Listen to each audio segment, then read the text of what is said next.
사랑하는 새벽나라 친구들, 여러분과 화요일 말씀을 나눌 이형목 전도사입니다. 오늘 말씀을 통해 하나님과 동행하는 하루가 되기를 바랍니다. 제가 고등학교 시절 전신 마취를 하고 5시간 정도 진행되는 큰 수술을 받은 적이 있었습니다.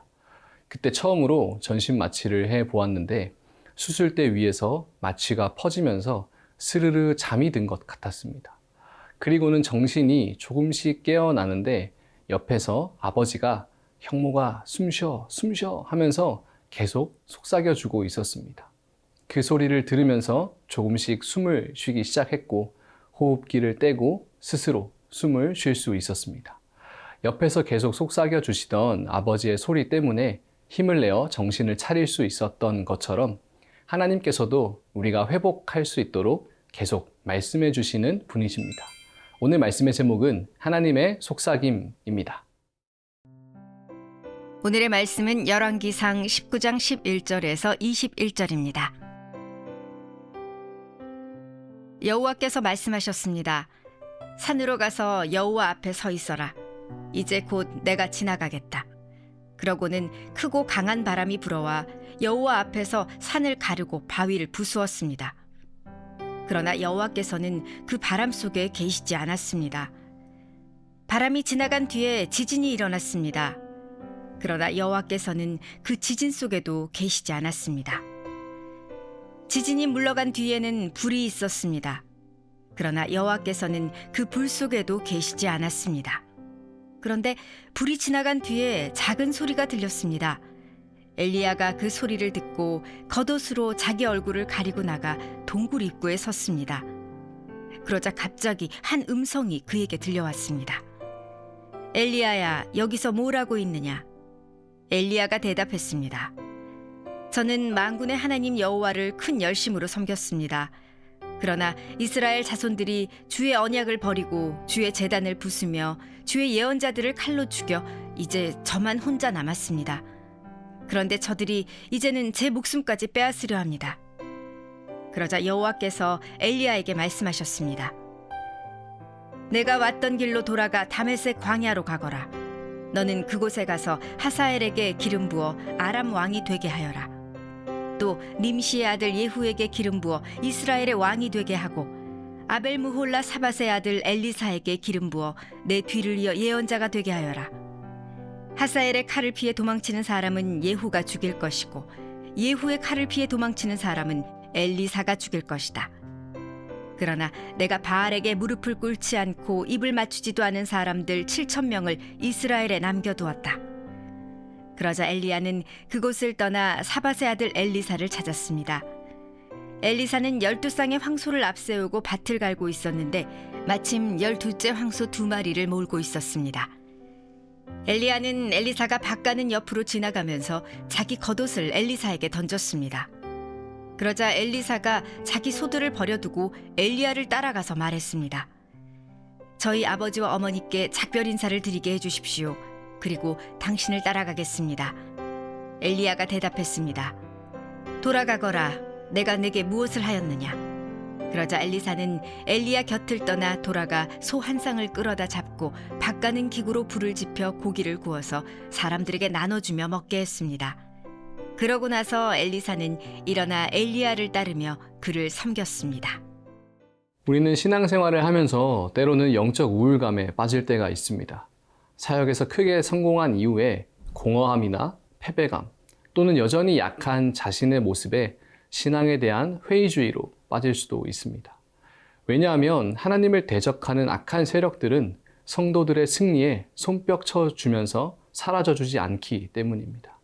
여전히 여러 가지 방법으로 우리의 신앙을 공격하는 악한 세력은 특히나 성도들의 성공의 절정기를 노립니다. 오늘 본문에서도 심각한 우울감에 빠져 힘을 잃어버린 엘리야 선지자의 회복 과정을 담고 있습니다. 이때 필요한 것은 하나님의 임재를 경험했던 역사적, 경험적 사실을 놓치지 않는 것입니다. 우리는 강력한 능력과 기적으로 역사하시는 극적인 하나님을 늘 기대하곤 합니다. 마침 엘리야 앞에 바위를 부술 정도로 크고 강한 바람이 불어옵니다. 하나님인가 싶어 보았는데 거기 계시지 않았습니다. 뒤이어 지진이 일어납니다. 그러나 거기도 하나님은 계시지 않았습니다.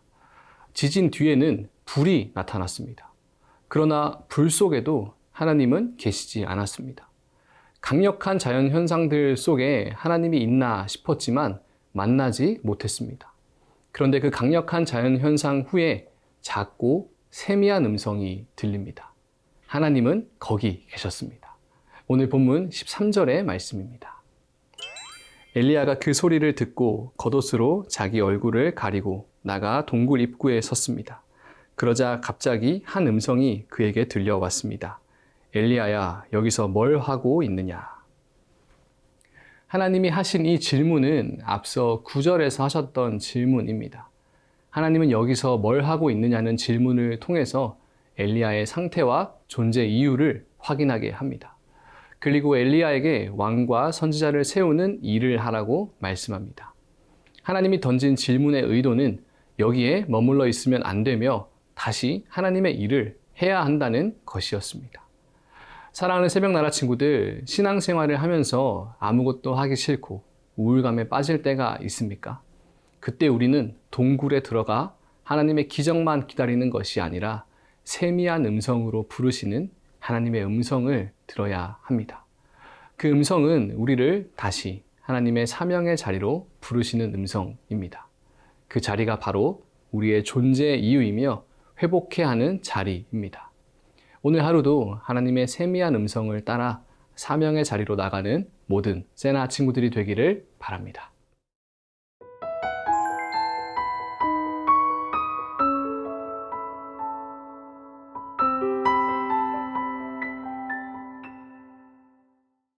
하나님께서 엘리야에게 주신 사역은 실로 엄청난 일이었습니다.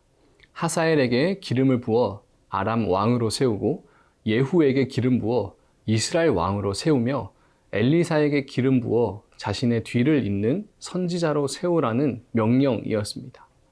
자신의 편이 아무도 없다고 생각하고 이세벨의 군대에게 죽임을 당할까 두려워하는 한 선지자에게 너를 통해서 왕들을 세우고 선지자를 세울 것이라는 사명을 주십니다. 또한 너는 절대 혼자가 아니며 곳곳에 너와 같이 할 바알에게 무릎 꿇지 않는 믿음의 사람 7,000명을 남겨두었다고 말씀해 주십니다. 놀라운 하나님의 말씀을 통해 엘리야는 다시 일어섭니다. 사람을 세우고 나라를 세우는 사역을 통해서 엘리야가 다시 회복되는 것입니다. 오늘 본문 19절의 말씀입니다. 그러자 엘리야는 그곳을 떠나 사밧의 아들 엘리사를 찾았습니다. 엘리사는 12쌍의 황소를 앞세우고 밭을 갈고 있었는데 마침 12째 황소 2마리를 몰고 있었습니다. 엘리야는 엘리사가 밭 가는 옆으로 지나가면서 자기 겉옷을 엘리사에게 던졌습니다. 엘리야는 하나님이 말씀하신 엘리사를 동력자로 세웁니다. 엘리야가 엘리사를 부르자 그는 지체 없이 달려와 가지고 있던 소와 모든 재산을 나눠주고 엘리야를 따라갑니다. 엘리사는 전적으로 하나님만을 의지하며 하나님의 일에 헌신하게 됩니다. 엘리야는 혼자가 아니었습니다. 하나님의 역사는 엘리사를 통해서 계속 이어지게 하십니다. 성도의 진정한 회복은 사명을 깨달을 때 가능하다는 것을 보여주고 있습니다. 새로운 일을 하라는 것이 아닙니다. 하나님은 새로운 사역의 그림을 자신의 사람들에게 보여주시고 자신의 사람들을 통해서 이 땅 가운데 자신의 뜻을 이루어 가십니다. 그 놀라운 계획에 동참하도록 불러주시는 놀라운 은혜를 깨달을 때 우리는 감사함으로 다시 움직일 수 있습니다.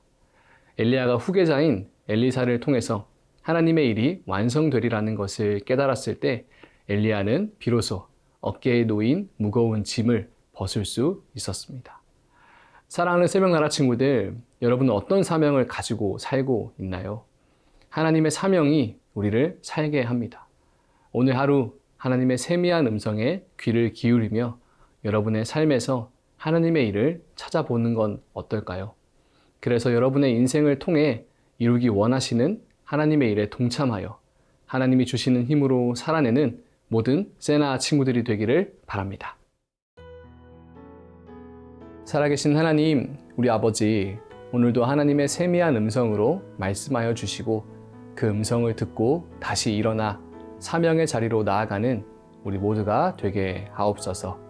예수님의 이름으로 기도합니다. 아멘.